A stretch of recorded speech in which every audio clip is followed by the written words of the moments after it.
tron. I know you didn't go position. Ultimate yadi and Cocasso bit my more bamos mo ba best to put galamsey. Say see a galamsey na mo NDC for na mo yenekesi. What kind of unquasiama is this? Your mama only chassis, only cabassi course boja. NDC for am support Jimmy Samway. Said your mama and Trasina Nipan Kumini Uncle Nipan. Munina moya stop. Kevin Taylor was sending strong warning at the Amak Chini Jonas. Chini Jonas Ababedi, John Dramani Mahamatem. Any soldiers for penny now or copy mu ever bokono. In semi or Bekaye. Chini Jonas H. Limua, Nyan Sambia Enimu, na Osha Atemdidia Air Coso, ebi aso John Dramani Mahamasu, any NDC for party for ni na Nobusiam. Annoyed, Chini Jonas H. Limua, John Dramani Mahama, one Adodankwa Akufuado, Nana Adodankwa Akufuado is better than John Dramani Mahama, Amamum na, Mahama, Obuni Sisiana dear. Chini Jonas H. Limua Akufuado, Sino, no class and poor campaign, Mahama, Abusia GH. Kwabi media so message or best subscribe na wa share wa like na afofran so anya bet abusia say ba Chini Jonas na tem didie na wode akoma John Dramani Mahama any NDC4 members any soldiers for panyin na okopie mu ewo boko na abusia Chini Jonas H Limua. This is the time I was set task force ekọ boko enye say ye visit wo mu na ye kwa akọhwe for peace dabi initially was anka soldiers for there ekọ ho nanso elm say ye nim panyin for papa ntino abusia uti the Chini Jonas kana na anodi but before no yentie abra soldiers for penny no ekopie mu ewo boko no de ekọ so ho no yenhwe ewo this side emra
So this is where he was shot.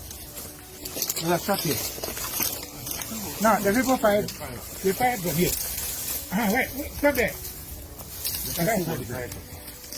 So I think he shot it. I'm a soldier.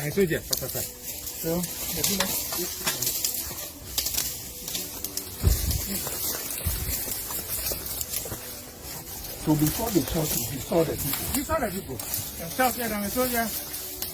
So the people had. The sentry had a fire. Oh, this is yes, so this is just where it is. So by the time the people will come out, they are gone.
all the sketch. We need to pray.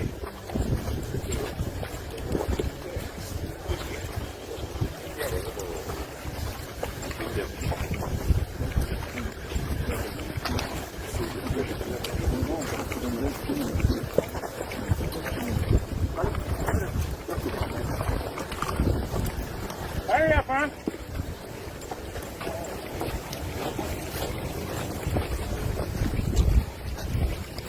Abusia we nso de na etwagu abra omu kopie mu ewo boko ho no yes de na etwagu ewo ho no na oba ye no be press conference se bokofo no amfa omutuo anto ho a ene omo nso omo dem lan be hye omo sa no omo ne omo aba be face inti se omo so omo ye mema omo ma ema ni nyina emfiri ho wate ase ema ni nyina emfiri eye boko ho na boot to boot omo mienu nyina police soldiers for any civilians for no omo wo ye kan say omo wo boko ho no omo enhia na na ma Twene Jonas ebedi papa na atem na abusua ano edi na yentie de press conference na course ni o kan ye. I want to assure the people of Boku and the entire nation that the Ghana Armed Forces is committed to its responsibility of protecting lives and properties. We will not relent in our efforts to create an environment conducive to peace and security. Let me, however, serve a word of caution to all, especially those fomenting the trouble in Boku, that their days are getting numbered. Any attack on innocent civilians or any military personnel will be considered as an act of extremism and will be met with the deliberate full strength and resolve of our forces. There will be no safe haven for those who choose the path of violence. We will pursue every individual involved and justice will be served. We will urge the youth, lay down your arms and return to the path of peace. Your future does not lie in bloodshed,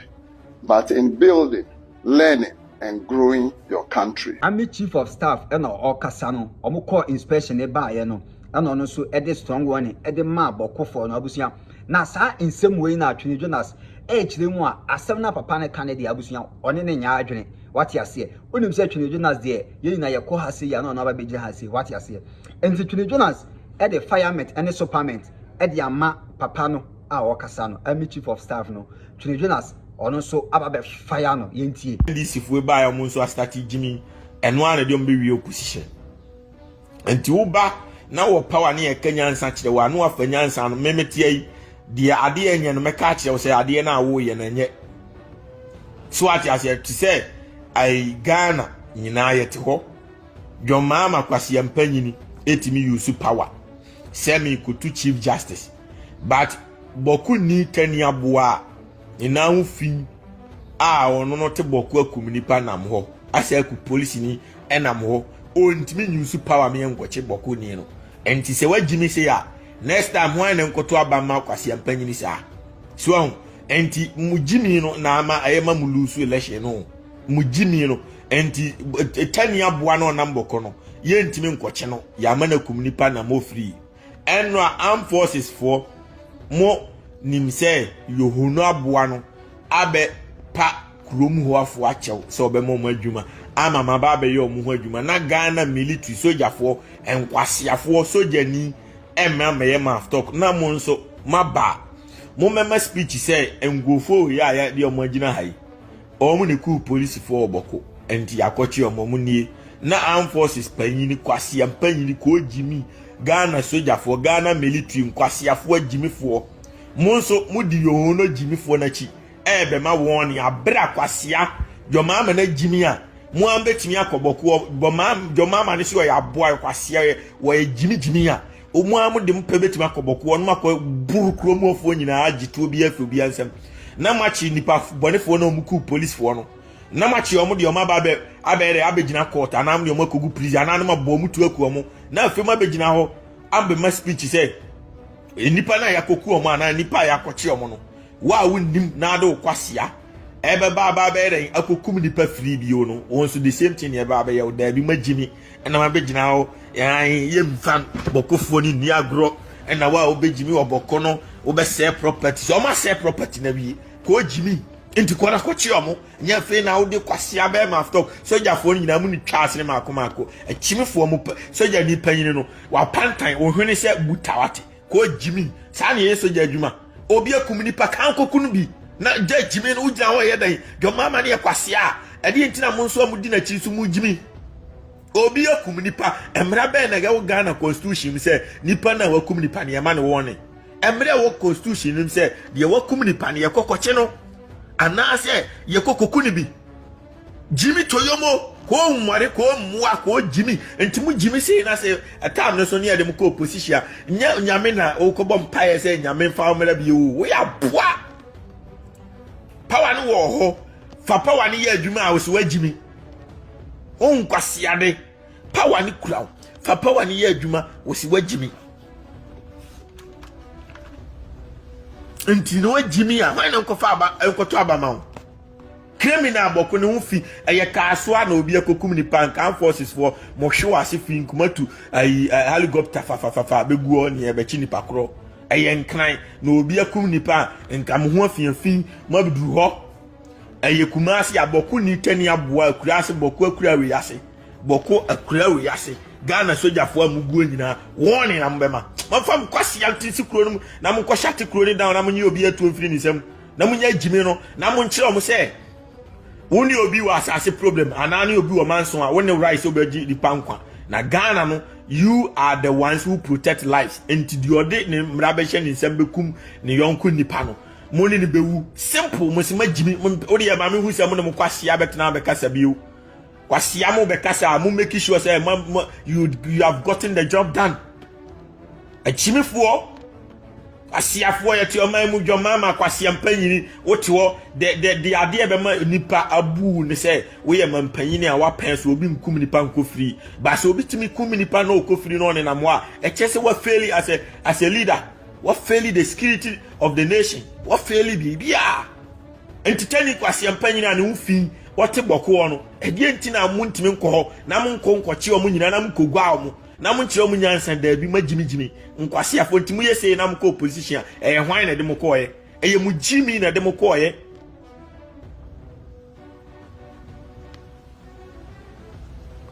what you say mujimi ne munkwasi a decision na de mko ye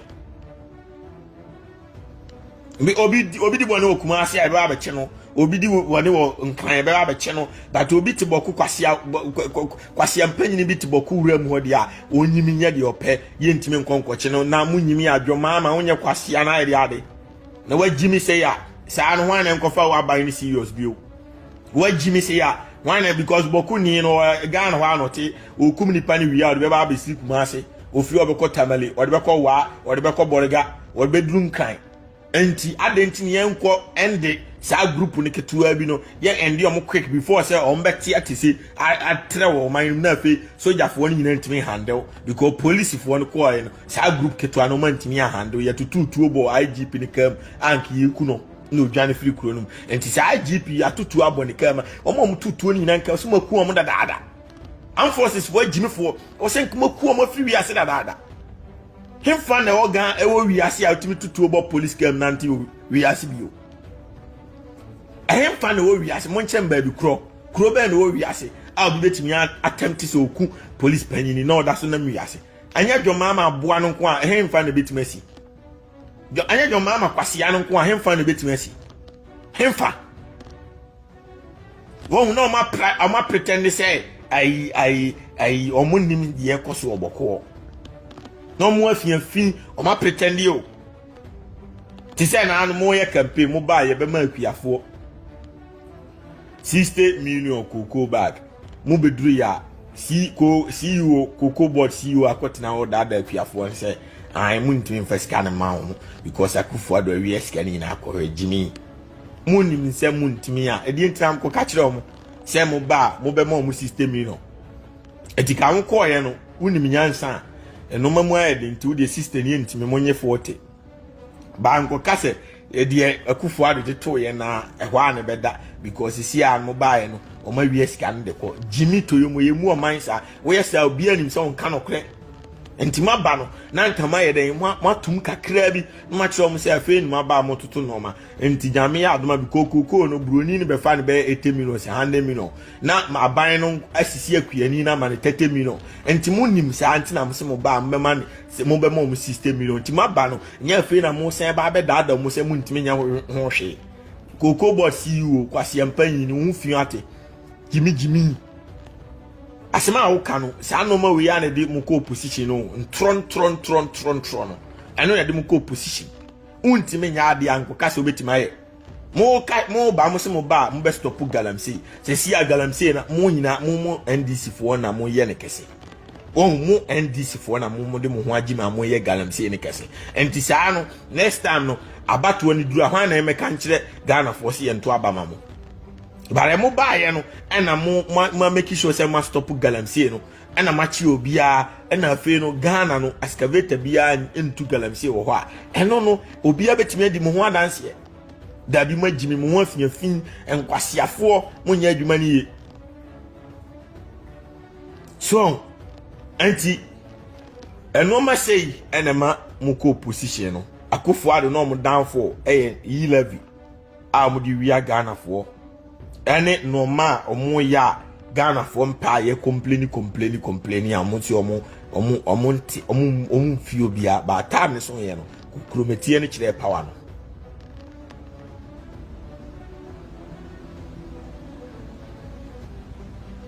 so enti se armed forces for man fam Jimmy se jomama ne yakwase ana se ontimi ma mo power se mo nko amo fa mo penko me na me se mo fa mo penko na mo nko boko nkoku boys na etutu oku police for no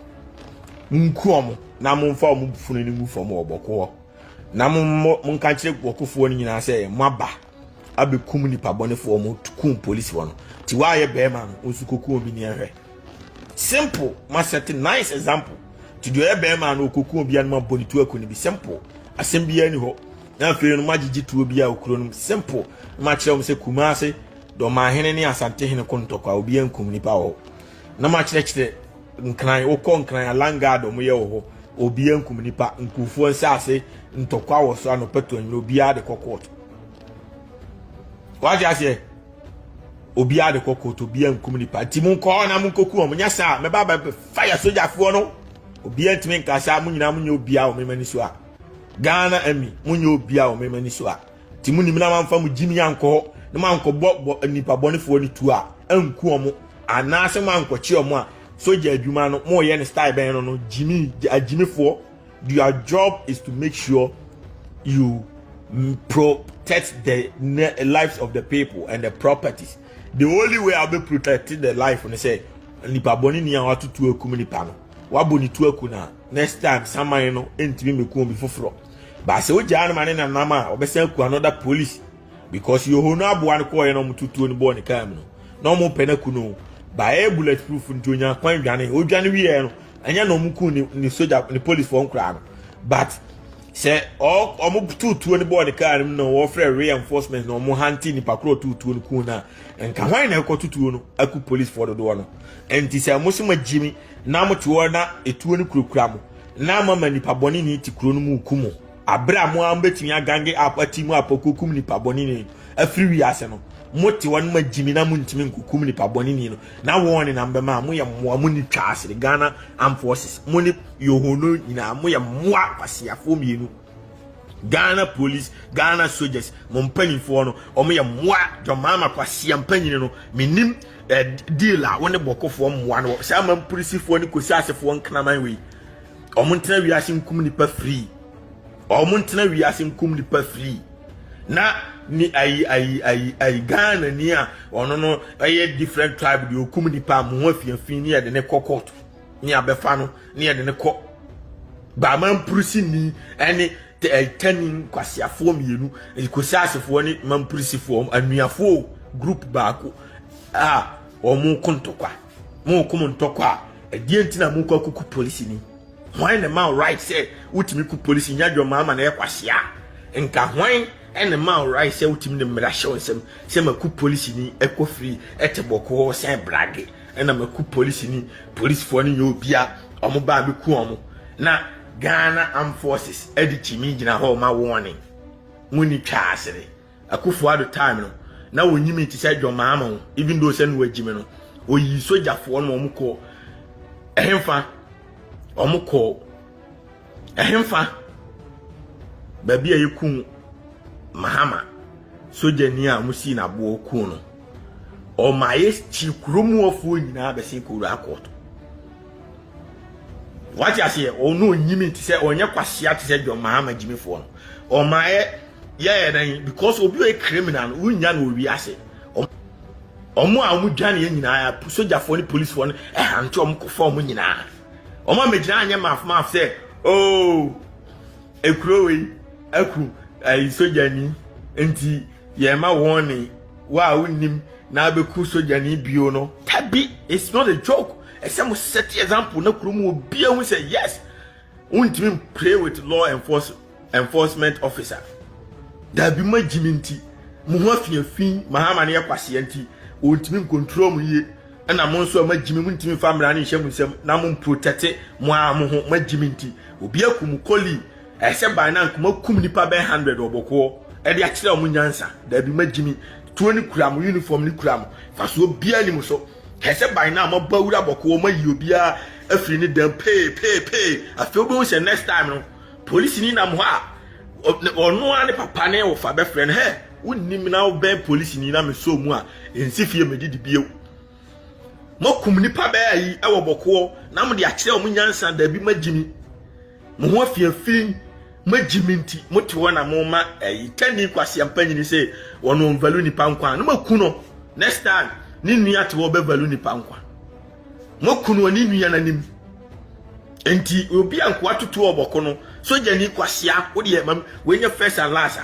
muni mo jimi be ba be ma warning bi kwase a soja ni ma warning you are action doer you do the action you don't give warning mo ho afiafin kwase afo stop Jonas esanso koso e kan say omom se eyo no ode Mahama ebaaye ono ye campaign edema Mahama ema ye to aba ema no na emom niema bi a oye no nyansam bia enimu a o kiremu a eye na nado danko akufu adokura is better than Mahama na sesi ya to abama na ono kwampo no wa ye campaign anu ne ho na wotie de Twene Jonas osanso e fire Mahama na abusua ano ode yentie de na Twene Jonas osanso e de to Mahama so e wo ensem na asi ne ho achimefo John Mahama woni twasere wate wasia woni twasere si wajimi ade na ya boasa jimi ko jimi ni pedi hu adanse de waba ye ku police ni wo Ghana wontime ma power executive power but chief justice ote ne baby ono no odi asemo court mama executive power si into no abre no court muane jelai parliament muane se omotena se ema decision made autocratic power to chief justice me the executive power me abuse system no but me mfa auto mentally mfa power executive power and shut boko for mu way down there be wajimi there kwase sei na kwase sei wo ye mampanyin kwase sei ko jimi ye du ho atanse de waba kwase we nipa obi akum nipa na ate o mo mpese slide mo ye ne normal kwase mampanyin sei.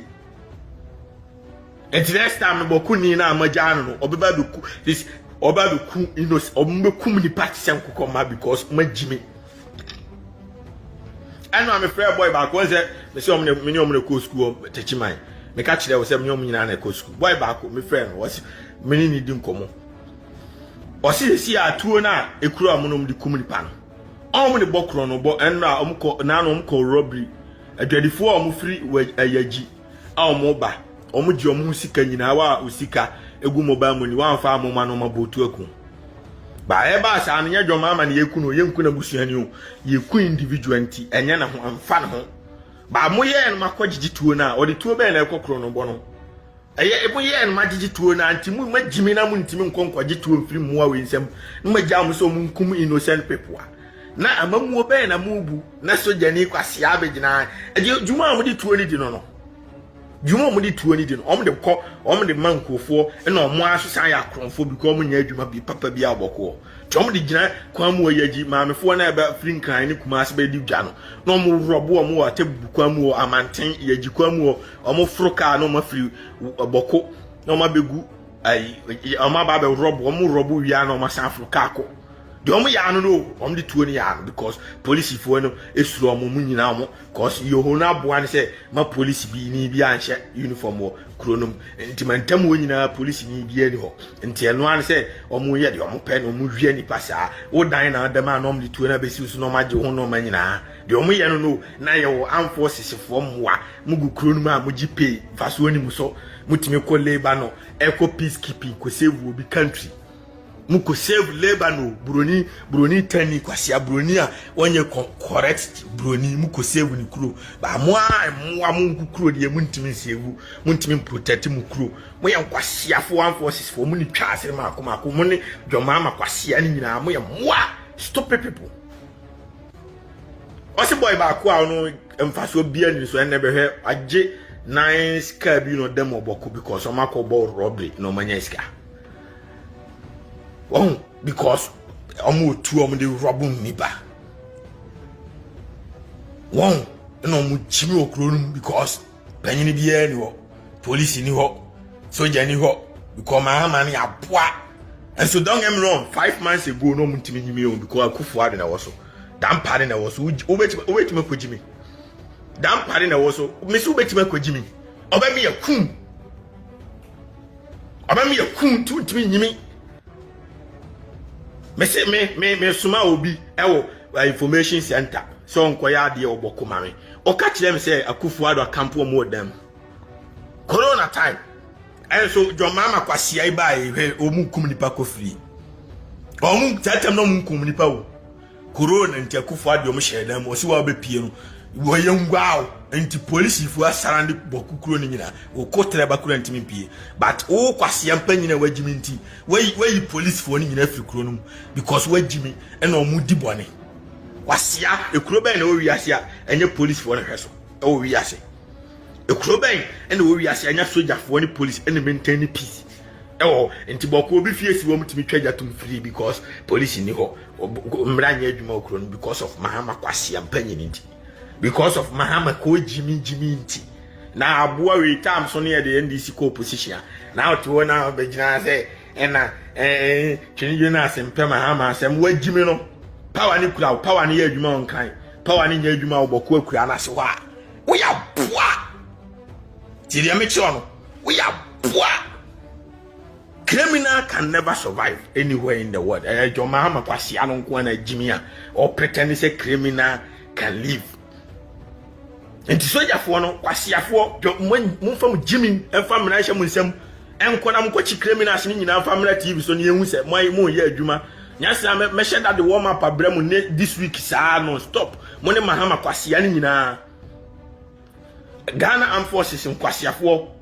mo fa mena hye mo nsam na mo nkoboko nkoku o mo nku police fo ni soja fo no mo nku o mo physical na mo man mena news na fe no obi ahu se wontime mfa police ni agro Ghana ho ana mo ntime mfa soldier phone eni agro na mo mfa ne mra news na fe ehu se mo ye adwuma nya sa mo say taxpayers money kwa moa stupid people ekura awutimi tesa no kura so sen no agoguro shi kura so sen boko ekura obetimi anante atwa ho ahia na dwoma makwase mpanyini etwo Jimmy bokofo no so de don emro o mu nuan tamalefo sa ma prisifo no kusa asefo no omu nuane tamalefo no omu nuane bokofo omu nuane waafo omu nuane boligatangafo omu nyina e mamprisifo ne kusasefo ne dagatefo ne ai grumafo ne ai sisalafo enti se moja omu a ombeka kire omu nuane emu ode mo mesen ne yenko robo obi antimi nyam hwe mu kwa police ni hia aka kire so ofiri boko onim se wugimi ubeku no enti obeja amu akọ because of say John Mahama kwasia no onyen akaida for man na soja for ma didi ada kwasia for Mahama na Jimmy a muntimi fa mena nhye musem na mo amu nkoye na mu nkwachi nipa bone for na mo soja ni bi ekoboko koku poli ai nipa na mu ku police for no no de omo ba Mahama ne ye be mo nkase wayi police agent ni na dini ya de besi Mahama no so wa Jimmy a oponka se wayi sojani na okochi ni poku police ni na di mi ehwe de besi timuni mamfa mra ne hyem se Mahama no yakwasea no wa Jimmy a monko okochi criminals no na afi no munyi tuo ni fi obi asem na de o so ye bema wo parliament wo no wonyi wadi ni ehwe se mama mfa tuo na nkutu no parliament wa amia me anka se man ruli Ghana na nyenke be udanka bema ni Ghana ho monfa mra hyem se na monkokum ni pa bonefo no monkokum mu wi a me ba be damase na fe magigi tuo bi afiri kuro bi asem na mo patuo no mo ntwa jantum na mo hye no boku ni one kapre jeene na ne wofa omodo tie one kapre jeene boku bi boku obi asidan wo ha omabusuani na Afrika abakejetia no so pa wo pa no send sika ne ba na omo de asidan wo ho ekom de omo ni sika omo ne koto machine gun omo ni sika omo ne to etuo omo ne kapre enti se mogia na kwasia bia ni parliament wansa ankoto tuo ni bia nkomo mo a omo nya tuo emfa nkum ni pa damedonyame meni omo ko school no na ye ya makwan no omo ba ebesen kodo baade omo ko bonko fie na omo nya sika betua school fees ne maame ne kapre ne papa ne kapre all the two school fees no campus wonya sika akoto ntuo tiiri ya mecho no one campus wonya $1 million akoto ntuo no waba betu akum nipa nti ntuo no munyaje na mo hye ne wia obi kotere bakura wu oboku bio ho be peace ba Mahama ya boanti menim se onipa kum na ene feo se senyo group ketwa we untime nko na nkwaji etuo no obejai amana tre aduru wa aduru boko boligatanga aduru tamale aduru sisala aduru dabi wajimi obeji group ketwa ni tuo no wa kire om se bema na ebu oman no ebasi ya ma fe IGP dampare ma fe ne keke on one day otimi ku akronfo 20 bom otimi ku akronfo 5 bom na even kofi buache kura no oba kuma ase no one day no otimi ku akronfo 50 bom e okuma ase wa se mebo bia kobisa otimi ma police won gange up ekoku akronfo 50 na enya nipa miensa pa omukura etu oboko ho enti dwoma kwasea police in they are capable of doing it. Now, woman mo kwanti and ama we nyina ba. We Jimmy's abuano, they can do it and do it better.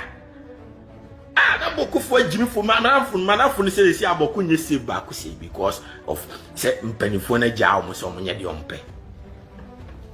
What kind of unkwasi amamu is this? Your mama uni twabasire ko se boja. NDC fo am support Jimmy Semwe. Said your mama antena se na nipa nkum ne yonko nipa no. Mu nyina mo ya moa, mo ya stupid people. NDC ne bia support bia mo ya boya we ya stupid. We ya kwasia. Ko eno kwasia bi Mahama NDC ni bia support Jimmy Semwe bia we aboa uni twasere ko se boja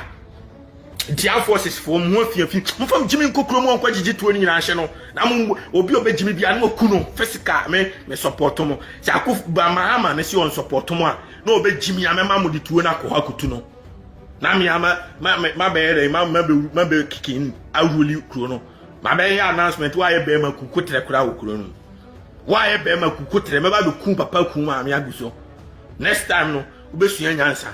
e de ani Jimmy no ni ati oman mu na emra ye adwuma onkan ye adwuma okuma ase ba enya adwuma okuro kitwa we boko akura we ase na de mama kwasia we no obi asuro no na obi asuro NDC fo nkwasia fo we Jimmy fo stop people ntimu yesi ya anam ko opposition awu ya ko blame why o ko blame why na ko blame no because why Jimmy you are incompetent in Ghana ni be na nkoto abama na afi ma Ghana fo no ma criminals mekunkum Ghana fo na soldier fo da hold di ni etwa omoka na police fo da hold di because ma Jimmy keke what kind of a Jimmy Semwe e ho na Kevin Ekobeditola H3 mu a Kevin wakasa bi eye wodi di atenu bi eye ne eba no eye wodia America straight dogs obi in me picture and go to official page no one me picture and to on official page now address me directly no one share your bema ukruma. You can speak and mention Kevin Taylor and there your friend probably break Kevin Taylor you are sitting what dino on from me picture see me didn't call for picture to me show so my official page na me bob dino on from me picture and to or no show so the Facebook live no guys Kevin Taylor and me na me the picture to me show so now on can seminar or cano Kame me chiro say undi 24 hours to America. Me do be coffee. Pasiafo mo say easy. Me tell you na I am gathering what I can gather. Intermediate, my mom room no. Obianka di obeka. So who had the right to sue me in America? Do it. So me can once more chrome ha. Now shall I say my can try to swag. Go and sue. But so you want you so become a sama. Make sure say will come as no. Now they me picture account. So when you ding. Now who say status a one a more ding. From picture the 2 1 page so who your Facebook live now picture that one change. Now who address me this man, this guy, Kevin Taylor. Me say near frame me so America ni enhwe de mmara no ebini ne bedi wo krom ha. Kama chira mo say krom ha. Mo nyina ye immigrants. Kama chira mo say krom ha ye nyina ye free ha. Asiafo, when you say I am gathering and I'm gathering. And I know I will finish gathering. Amount for chi amount for mo krom ha no. Abrochire nyom de. Enti nti wo hwa ntokwa na ekoso no. Hwan pa no wadi nkunim because Kevin Taylor can say obi pia ombo ni din e won platform so no. Twene Jonas ebo ni din edi na tem. Wo hu say na dia wo sesa wo ye bema fa ne picture eto won chen na kasa e wo either say Facebook or babia ntokwa no hwe na say untumi nko a my brother na wa ye asalanda yes na wa jamu what you say na dia wo kekan dia e say obi a onye na kwa akwa osulo enti won kasa beble what you say enti Twene Jonas Almighty Twene Jonas ntokwane de wadi nkunim eba se yenko social media nso wadi nkunim abusuya ha na me de obesi message so be subscribe na wa share ama foforo nso atie bi kete wo se enye dodowo mu no nwura makrao bye bye.